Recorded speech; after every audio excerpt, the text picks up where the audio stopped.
وبركاته. الحمد لله الذي أبدع الأخلاق والأرضين، والصلاة والسلام على سيد الأنبياء والمرسلين وعلى آله وأصحابه أجمعين، أما بعد. أعوذ بالله من الشيطان الرجيم. بسم الله الرحمن الرحيم. ألا إن أولياء الله لا خوف عليهم ولا هم يحزنون. آمنت بالله صدق الله العلي العظيم، وبلغنا رسوله النبي المتين الأمين الكريم، ونحن على ذلك لمن الشاهدين والشاكرين، والحمد لله رب العالمين.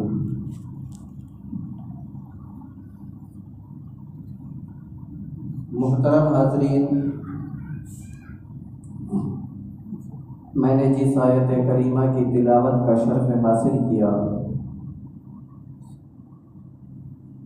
مشہور آیت کریمہ ہے الا ان اولیاء اللہ لا خوف علیہم ولا هم یحزنون، کہ خبردار اللہ کے ولیوں کو نہ کسی چیز کا خوف ہوتا ہے اور نہ کسی چیز کا غم. اس کے متعلق کچھ عرض و معروف سے پیشتر آئیے ہم سب مل کر عقیدت و محبت کے ساتھ اپنے آقا کی بارگاہ میں جناب احمد مجتبیٰ محمد مصطفیٰ صلی اللہ تعالی علیہ وسلم کی مقدس بارگاہ میں نذرانۂ عقیدت پڑھیں، پیش کریں اور پڑھیں اللہم صلی علی سیدنا و نبینا و شفیعنا و حبیبنا و طبیبنا و قلوبنا و ملجانا محمد و بارک وسلم. صلو علیہ صلاۃ و سلاما علیک یا رسول اللہ صلی اللہ تعالی علیہ وسلم.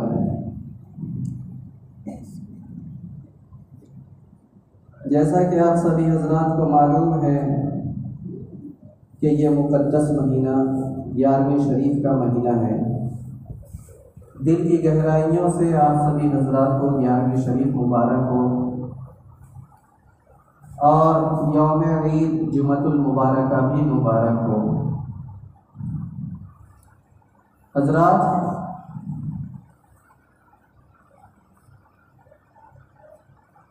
غوث اعظم رضی اللہ تعالی عنہ کے حوالے سے چند باتیں پیش کروں گا. ان کی شان کیا تھی، ان کا مقام و مرتبہ کیا تھا، وہ ذات کیسی تھی، دنیا میں آئی ہے تو کیا کر کے گئی. ہم ان سے کیوں عقیدت و محبت رکھتے ہیں، ان کا مقام و مرتبہ کیا ہے. امام اہل سنت اعلیٰ حضرت مجدد دین و ملت شاہ امام احمد رضا خان فاضل بریلوی اپنے غوث کی بارگاہ میں یوں لب کشائی فرماتے ہیں اور عرض کرتے ہیں واہ کیا مرتبہ اے غوث ہے بالا تیرا، واہ کیا مرتبہ اے غوث ہے بالا تیرا، اونچے اونچوں کے سروں سے قدم اعلیٰ تیرا. شعر تو امام نے جو فرمایا لاجواب شعر ہے، لیکن اس میں دو باتیں سمجھنے کی ہیں. شعر کی زیادہ تشریح نہ کرتے ہوئے مختصراً، تاکہ شعر سمجھ میں آ جائے، بات واضح ہو جائے. امام نے جو سب سے پہلے لفظ استعمال کیا وہ واہ کا کیا. واہ کیا مرتبہ اے غوث ہے بالا تیرا، اور جو ردیف باندھی وہ تیرا۔ پہلا لفظ واہ اور جو آخر کا لفظ ہے وہ تیرا۔ سمجھنے کی بات یہ ہے، یہ جو واہ ہے، واہ کا مطلب کیا ہوا، واہ کا معنی کیا ہوا، کب استعمال کیا جاتا ہے، اس واہ کو کب بولا جاتا ہے۔ یہ لفظ کلمہ تحسین ہے۔ انسان اپنے ارادے سے نہیں، بلکہ جب کچھ ایسے الفاظ کو سنتا ہے یا کسی کی خوبی کو سنتا ہے، کسی کی تعریف بیان کی جائے، کسی کی اچھائی بیان کی جائے، کوئی بات اسے دل پر لگ جائے تو انسان کی زبان سے واہ نکل جاتا ہے۔ کب نکلتا ہے؟ جب انسان تعریف کو سنے، جب انسان خوبی کو سنے، جب اس کے سامنے کوئی بات بیان کی جائے تو دل پر وہ بات لگ جاتی ہے، پھر اس کے زبان سے نکلتا ہے واہ، یعنی کیا اچھی بات آپ نے کہی، واقعی واہ۔ لیکن امام نے جو شعر پیش کیا اس میں پہلے واہ فرمایا، ہونا تو یہ چاہیے تھا کہ پہلے تذکرہ کیا جاتا، پہلے شان بیان کی جاتی، پہلے خوبی کو بیان کیا جاتا، پھر اس کے بعد کہتے واہ۔ لیکن یہاں پر امام نے ایسا نہیں فرمایا، پہلے واہ کہا، واہ کیا مرتبہ ہے غوث ہے بالا تیرا۔ اور یہ لفظ تیرا بظاہر ایسا محسوس ہوتا ہے کہ جو یہ تیرا لفظ ہے صیغہ واحد کا ہے۔ جب واحد کا صیغہ ہو تو وہ ہمارے رواج میں چھوٹوں کے لیے استعمال ہوتا ہے۔ اگر ہم کسی بڑے کی بات کریں تو یہ کہا جاتا ہے آپ، ہم آپ کے گھر آئیں گے، ہم آپ سے ملاقات کریں گے، آپ بہت اچھے ہیں۔ یہ نہیں کہا جائے گا کہ ہم تیرے گھر آئیں گے یا ہم تجھ سے ملاقات کریں گے یا تو ایسا ہے، یہ نہیں کہا جاتا۔ اگر بڑوں کی بات ہوتی ہے تو تیرا کا لفظ استعمال نہیں کیا جاتا، آپ کا استعمال کیا جاتا ہے۔ یہی رواج ہے، یہی طریقہ ہے۔ لیکن شعر کو جب دیکھیں گے تو امام نے فرمایا واہ کیا مرتبہ اے غوث ہے بالا تیرا۔ کیوں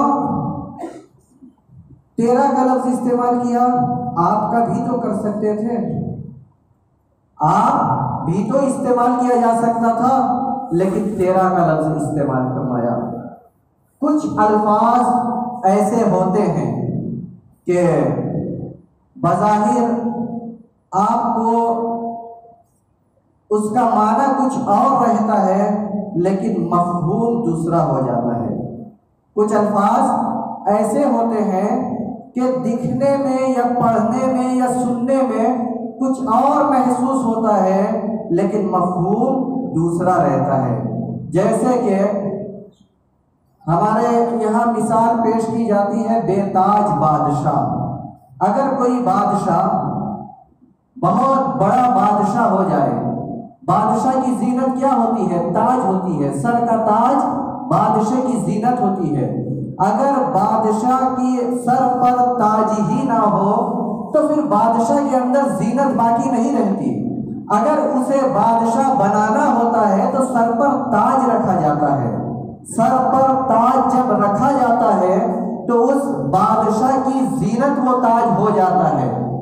لیکن جب کبھی اگر بادشاہ اتنا مرتبہ حاصل کر لے یا بادشاہوں میں بھی اعلیٰ ہو جائے یا بادشاہوں میں بھی اعلیٰ مقام حاصل کر لے تو پھر اس وقت کہا جاتا ہے کہ وہ بے تاج بادشاہ ہے، وہ بے تاج بادشاہ ہے۔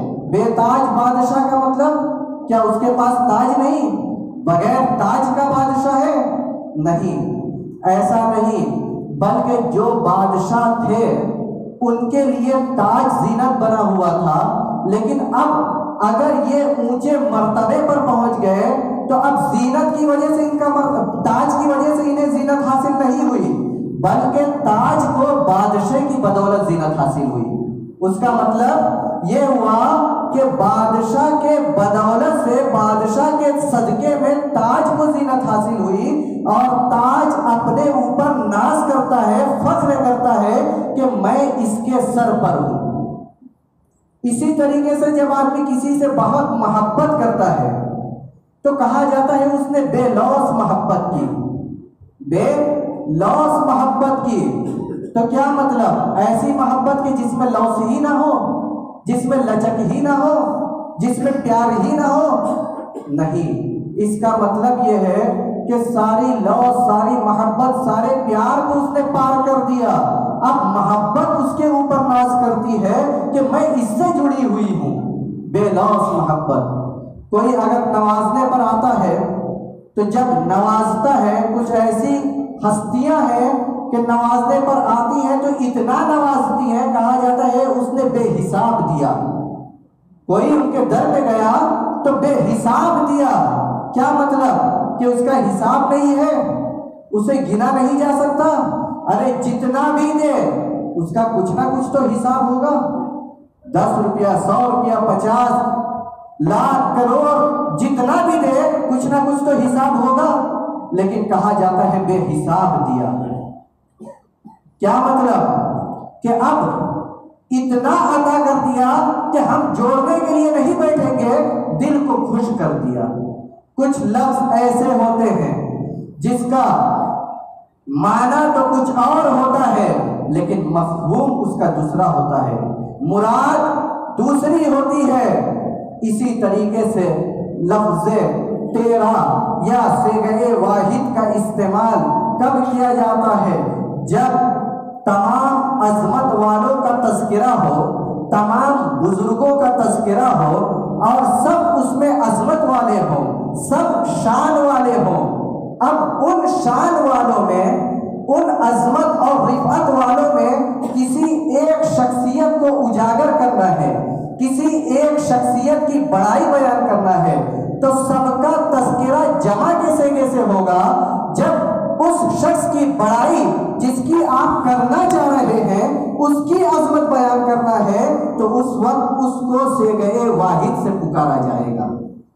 جیسے اپنے نبی کی شان آپ کو بیان کرنا ہے، صرف اپنے نبی کی شان بیان کریں گے تو لفظ آپ جمع کے صیغے سے استعمال کریں گے، لیکن تمام نبیوں کے درمیان اگر اپنے نبی کی ذات کو بیان کرنا ہے، اجاگر کرنا ہے، شان بڑائی بیان کرنا ہے تو اس وقت آپ کا صیغہ استعمال نہیں کیا جائے گا بلکہ تیرا میرا کا صیغہ استعمال کیا جائے گا۔ جیسے آپ کہیں گے حضرت آدم علیہ السلام کو اللہ نے بڑی شان عطا فرمائی، انہیں صفی اللہ بنا کر کے بھیجا۔ حضرت موسیٰ علیہ السلام کو اللہ نے بڑا مقام عطا فرمایا، انہیں کلیم اللہ بنا کر کے بھیجا۔ حضرت عیسیٰ علیہ السلام کو اللہ نے بڑی شان عطا فرمائی، انہیں روح اللہ بنا کر کے بھیجا۔ حضرت ابراہیم کو ایک مقام عطا کیا، حضرت اسماعیل کو ایک مقام عطا کیا، حضرت شعیب علیہ السلام کو اللہ نے مقام و بلندی عطا فرمائی، حضرت یحییٰ علیہ السلام کو مقام و بلندی عطا فرمائی۔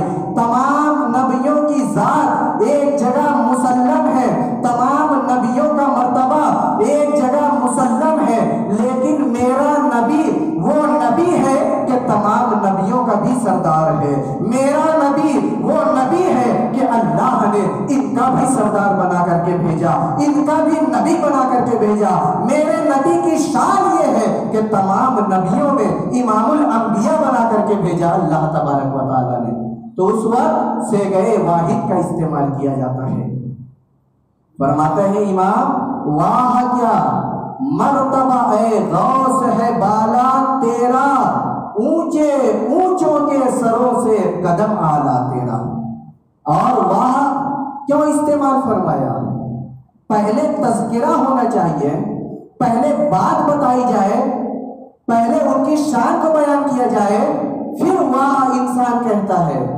لیکن امام فرماتے ہیں کہ میرے غوث کی شان وہ نہیں ہے کہ بیان کی جائے، بلکہ اللہ نے انہیں اتنا مشہور فرما دیا، اتنا مقبول فرما دیا کہ گھر کا بچہ بچہ غوث اعظم کو بڑے پیر دستگیر کے نام سے جانتا ہے۔ ان کی شان عیا ہے، مسلم ہے۔ اللہ نے وہ مقام و مرتبہ عطا فرمایا کہ اب شان بیان کرنے کی ضرورت نہیں، پہلے ہی فرما دیا میں جس ہستی کا تذکرہ کرنے جا رہا ہوں سن لو، اس کی شان تو یہ ہے کہ ہم نہیں غیروں نے انہیں تسلیم کیا، ان کے مرتبے کو غیروں نے مانا، اسی لیے پہلے ہی وہاں کا تذکرہ فرما دیا۔ وہاں کیا مرتبہ اے غوث ہے، بالا تیرا اونچے اونچوں کے سروں سے قدم اعلیٰ تیرا، اونچے اونچوں کے سروں سے قدم اعلیٰ تیرا۔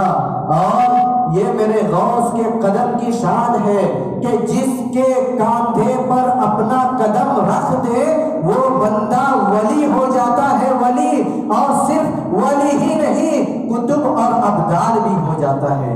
جس کے کاندھے پر غوث اعظم قدم رکھ دیں، ان کے قدم کی شان یہ ہے کہ اگر قدم رکھ دیں تو ولی ہو جائے۔ فرماتے ہیں سر بھلا کیا کوئی جانے کہ ہے کیسا تیرا، کس کا؟ غوث اعظم کا۔ سر بھلا کیا کوئی جانے، یا غوث اعظم آپ کے قدم کی برکت، آپ کے قدم کا مرتبہ، آپ کے قدم مبارک کی شان یہ ہے جس کے کاندھے پر رکھ دے وہ ولی ہو جاتا ہے۔ اللہ نے آپ کے قدم میں یہ مرتبہ عطا فرمایا۔ جب قدم کی یہ شان ہے تو اللہ نے آپ کے سر مبارک میں کتنی امانتیں رکھی ہوں گی، کیا کیا رکھا ہوگا سر مبارک میں۔ فرماتے ہیں سر بھلا کیا کوئی جانے کہ ہے کیسا تیرا، اولیاء ملتے ہیں آنکھیں وہ ہے تلوا تیرا، اولیاء ملتے ہیں آنکھیں وہ ہے تلوا تیرا۔ اے غوث اعظم آپ کے تلوے کی شان یہ ہے، عظمت یہ ہے کہ اولیاء اپنی آنکھیں ملتے ہیں آپ کے تلووں پر، وہ مقام و مرتبہ ہے۔ بہرحال تو غوث اعظم رضی اللہ تعالی عنہ 11ویں کا مہینہ ہے، مبارک مہینہ، ان کی تاریخ ہے۔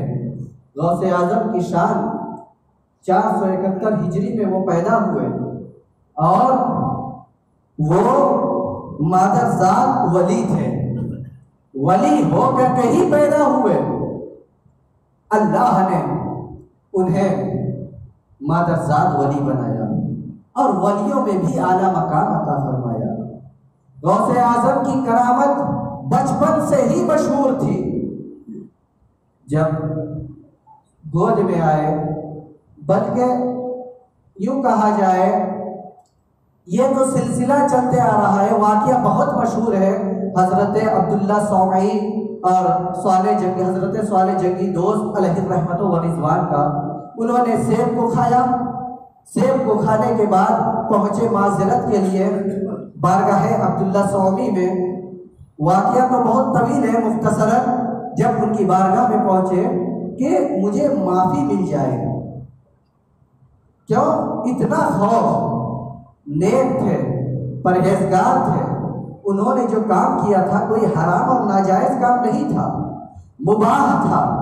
اگر معافی نہ بھی مانگتے تو قیامت کے دن اس کی پکڑ نہیں ہوتی۔ کیوں؟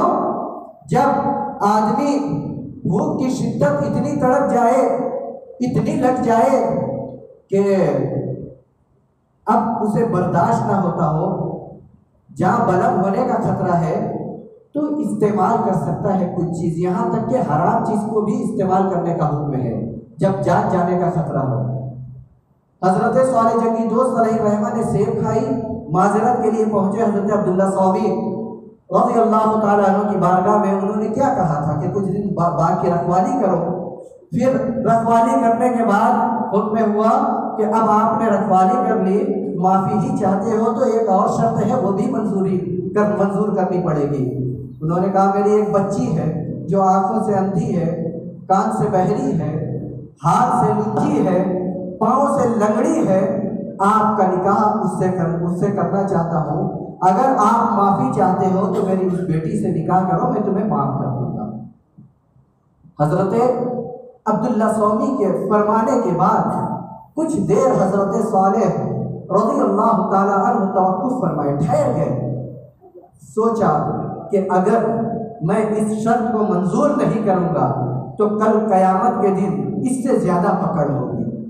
کتنا خوف ہے دل میں، ایک نیک پرہیزگار انسان ہے، اللہ کی عبادت کرنے والے ہیں، گناہوں سے دور رہنے والے ہیں، شب و روز نیکیوں میں گزرتا ہے، لیکن خوف الہی اتنا طاری تھا کہ اگر میں اس دنیا میں شرط کو منظور نہ کیا تو کل قیامت کے دن میں کیا جواب دوں گا، اگر اللہ نے مجھ سے سوال کر لیا تو میں کیا جواب دوں گا۔ یہ سوچتے ہوئے حضرت صالح جنگی دوست علیہ الرحمہ انہوں نے شرط کو منظور کر لیا اور نکاح کا دن آیا، پہنچے کمرے میں تو کیا دیکھتے ہیں کہ ایک خوبصورت حسین و جمیل لڑکی بیٹھی ہوئی ہے، جو حضرت عبداللہ سومی نے صفات بیان فرمائی تھی، ان صفاتوں میں سے کوئی بھی صفت اس کے اندر موجود نہیں تھی۔ دیکھ کر کے وہ پلٹ آئے، باہر آئے، حضرت عبداللہ سومی رضی اللہ تعالیٰ عنہ کی بارگاہ میں آئے، کہنے لگے آپ نے جو صفات بیان فرمائی تھی وہ اس کے اندر ایک بھی نہیں ہے جہاں آپ نے مجھے بھیجا ہے، شاید کہ کوئی دوسری لڑکی ہو۔ حضرت عبداللہ سومی فرماتے ہیں اے صالح، میں نے جہاں تمہیں بھیجا ہے وہ صحیح ہے، وہی بھیجا ہوں، وہی میری بیٹی ہے، لیکن معاملہ یہ ہے، میں نے تم سے کہا تھا نا کہ آنکھ سے اندھی ہے، تو اس کا یہ مطلب ہے کہ اس نے کبھی آج تک غیر محرم کی طرف نگاہ نہیں اٹھائی، اس لیے میں نے تمہیں کہا تھا کہ آنکھ سے اندھی ہے، اور میں نے کہا تھا کان سے بہری ہے، تو آج تک خلاف شرع کبھی اس نے اپنے کان میں کوئی صدا نہیں سنی، میں نے کہا تھا ہاتھ سے لنجی ہے، تو آج تک خلاف شرع کبھی اپنا ہاتھ نہیں بڑھایا کسی کی طرف، میں نے کہا تھا پاؤں سے لنگڑی ہے، تو میری بیٹی نے آج تک کبھی خلاف شرع اپنا قدم نہیں بڑھایا، کبھی خلاف شرع اپنا قدم نہیں بڑھایا۔ وہ پاکیزہ عورت، کتنی عالی شان تربیت حضرت عبداللہ سومی نے فرمائی تھی، بتائیے اتنی اچھی تربیت، اتنی عالی شان تربیت ہے کوئی باپ جو اپنے بیٹی کو دے سکے؟ پوری زندگی خلاف شرع نہ تو ہاتھ سے کوئی کام کیا، نہ تو قدم سے کوئی کام کیا، یہاں تک کہ نظر اٹھا کر کے بھی خلاف شرع کی طرف نہیں اٹھائی، نگاہ نہیں اٹھائی۔ وہ تربیت حضرت عبداللہ سومی نے فرمائی تھی، وہ تربیت حضرت عبداللہ سومی نے اپنی بیٹی حضرت فاطمہ کو دی تھی۔ تو اگر میں یہ کہوں تو بجا بیجا نہیں ہوگا کہ حضرت فاطمہ الزہرا رضی اللہ تعالی عنہ کی تربیت آقا کریم صلی اللہ تعالی علیہ وسلم نے اتنی عالی شان فرمائی تھی کہ فاطمہ الزہرا رضی اللہ تعالی عنہ کا بال مبارک کبھی سورج نے نہیں دیکھا تھا، کبھی چاند نے نہیں دیکھا تھا۔ اتنی عالی شان تربیت امام الانبیاء نے خاتون جنت کی فرمائی تھی۔ اگر یہ کہوں کہ امام الانبیاء کے جلوہ غوث اعظم ہے، ہر ولی کسی نہ کسی نبی کا پرتو ہوا کرتا ہے، غوث اعظم کی شان یہ ہے کہ وہ ہمارے اور آپ کے نبی امام الانبیاء جناب احمد مجتبی صلی اللہ تعالی علیہ وسلم کے پرتو ہے، یعنی جو شان امام النبیوں میں میرے آقا کی تھی، یوں ہی غوث اعظم کی شان اولیاء کے درمیان ہے۔ غوث اعظم اپنے نبی کی شان بن کر کے آئے تھے، اور غوث اعظم کی ماں فاطمہ الزہرا کی شان بن کر کے آئی تھی۔ حضرت فاطمہ الزہرا رضی اللہ تعالی عنہ کا مکمل جلوہ تھی، مکمل عکاسی تھی۔ جس طریقے سے میرے نبی نے فاطمہ الزہرا کی تربیت فرمائی تھی، حضرت عبداللہ سومی نے شریعت کے دائرے میں رہتے ہوئے شریعت کے مطابق پوری شریعت کو سکھایا تھا۔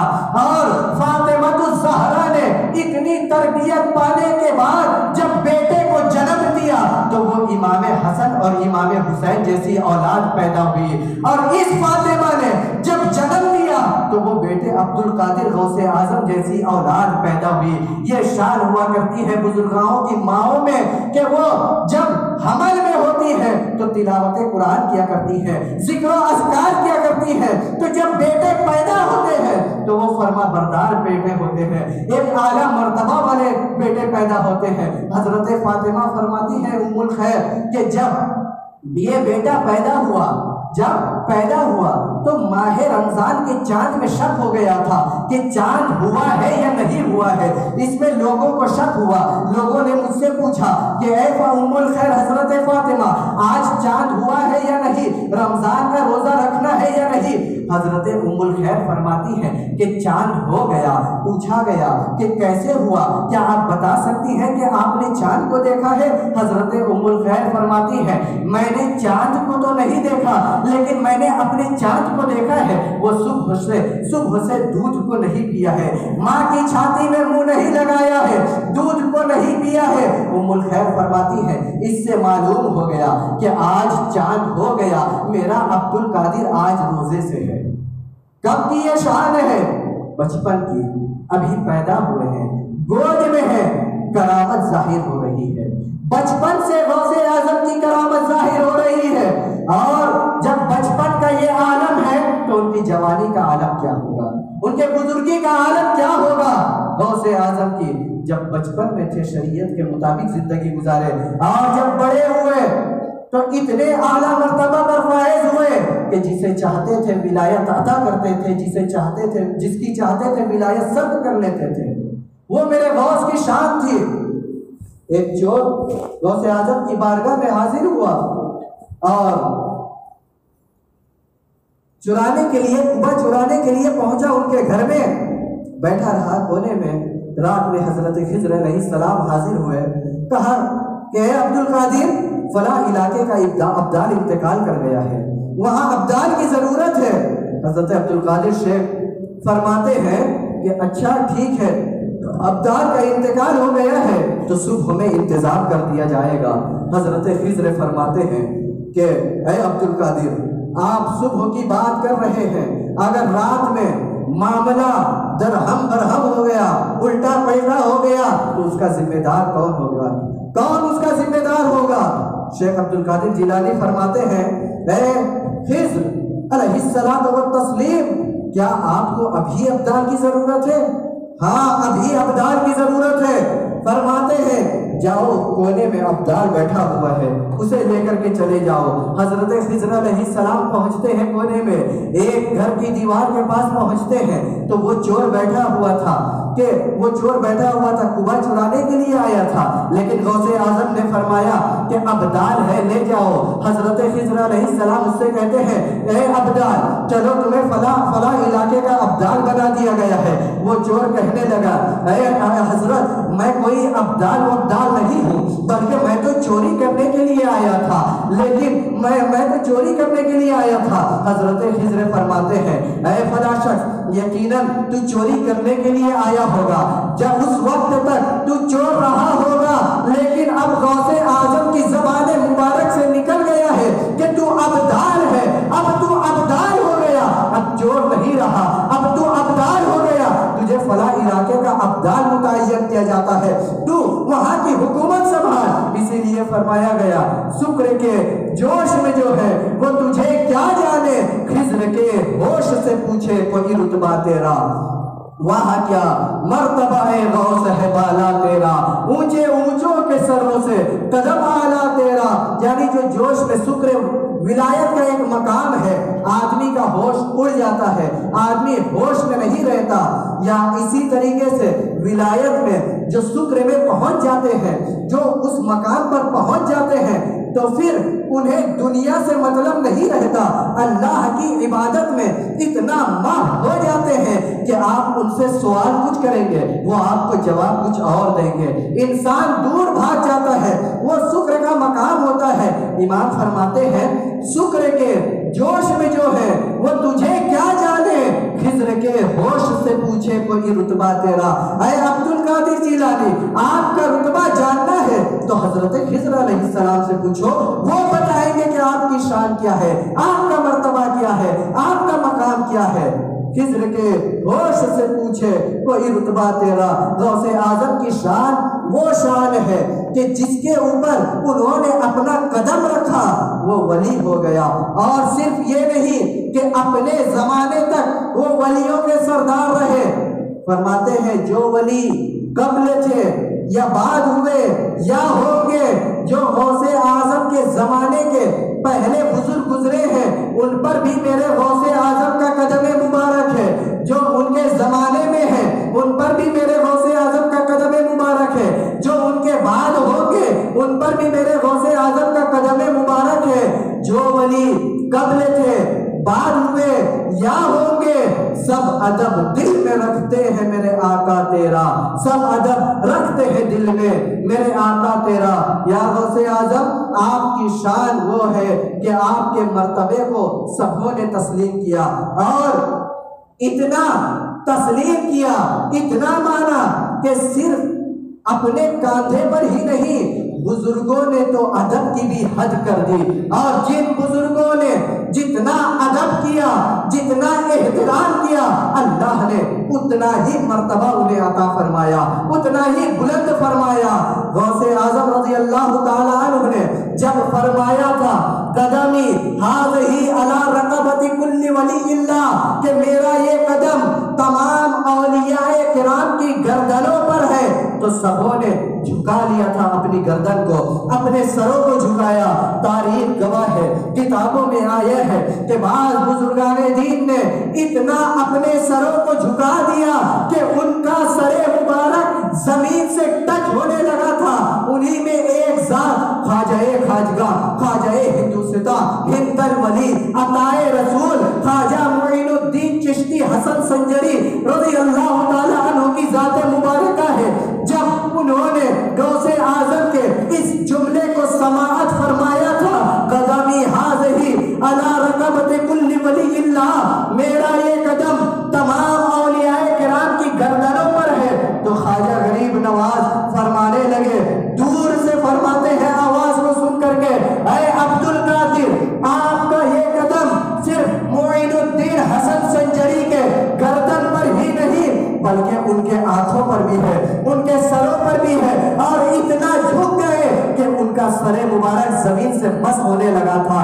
مفتی اعظم ہند عقیدت میں آ کر فرماتے ہیں، جوش عقیدت دیکھیے، محبت دیکھیے، کہ فرماتے ہیں اے عبد القادر، آپ نے اپنا قدم صرف گردن کے لیے فرمایا، لیکن میری عقیدت دیکھیے، میرے اوپر آپ کا قدم صرف گردن پر نہیں، یہ دل، یہ جگر، یہ آنکھیں، یہ سر ہے۔ کیا فرماتے ہیں مفتی اعظم ہند علیہ الرحمہ؟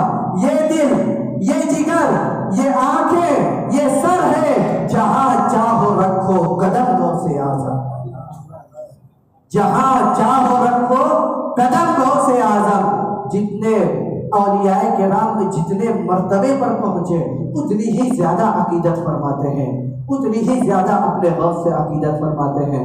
تو ہم اور آپ بڑے خوش نصیب ہیں کہ ہم لوگ غوث و خواجہ کے دیوانے والے ہیں، ان سے عقیدت رکھنے والے ہیں، ان سے محبت کرنے والے ہیں۔ یہ بھی بڑی خوش بختی کی بات ہے، سعادت مندی کی بات ہے کہ اللہ نے ہمیں خوش نصیب بنا کر کے پیدا فرمایا، ہم ان کے چاہنے والوں میں سے ہیں۔ اور غوث اعظم رضی اللہ تعالیٰ عنہ کے شان یہ ہے، علماء فرماتے ہیں جو غوث اعظم کے نام پہ 11ویں شریف کی فاتحہ وغیرہ دلاتا ہے تو اس کی برکت صرف ایک دن نہیں، فرماتے ہیں پورے سال برکت رہا کرتی ہے، پورے سال برکت اور رحمت نازل ہوا کرتی ہے۔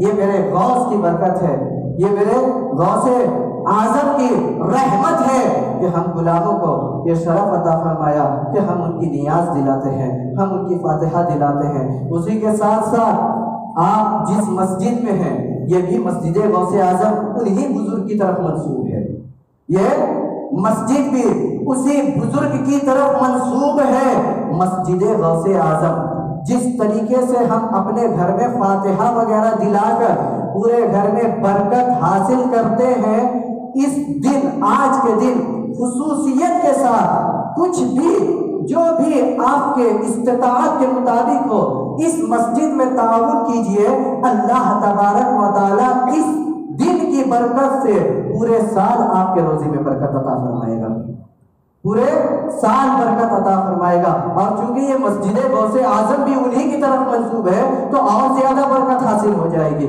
اللہ تبارک و تعالیٰ سے دعا ہے کہ مولا کریم ہم سب کو